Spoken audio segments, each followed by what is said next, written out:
I've worked on projects for the CIA, Justice Department, Department of Defense.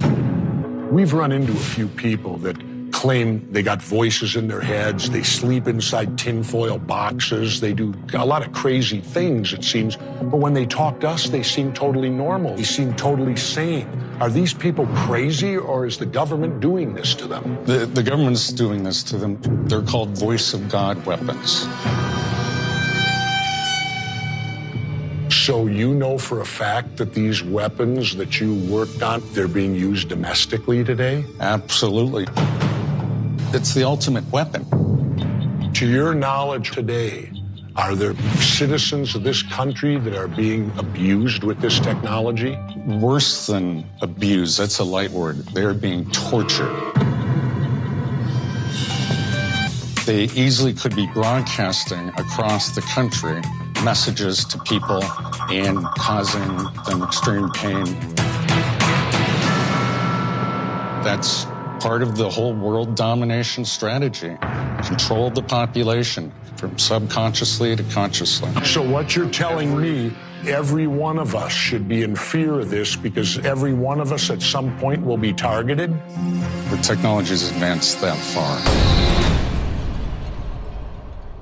In another interview with the Danny Jones podcast, Duncan went a lot further. A lot of these school shootings, I think that you hear about on the news. They hear voices. And the news, the mass news media will just write them out. Oh, they're crazy.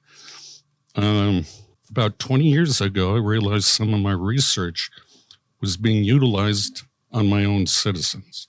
And that was unacceptable to me. And since then, I've done hundreds of interviews, interviewed 2,500 victims or targeted individuals, as they're called.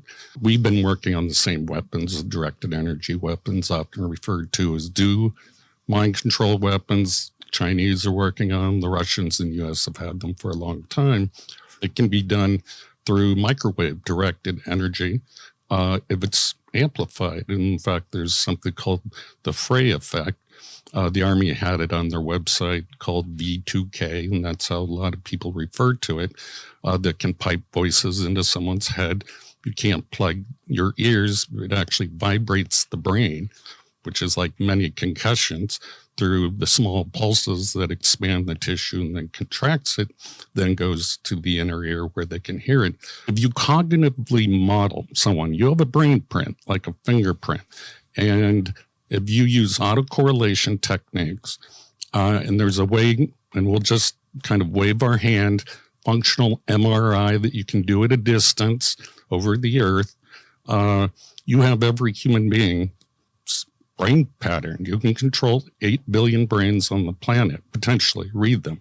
So in that situation, you'd want it continuous, and you'd beam the entire earth over it. You're like a cell phone. Your brain is a circuit.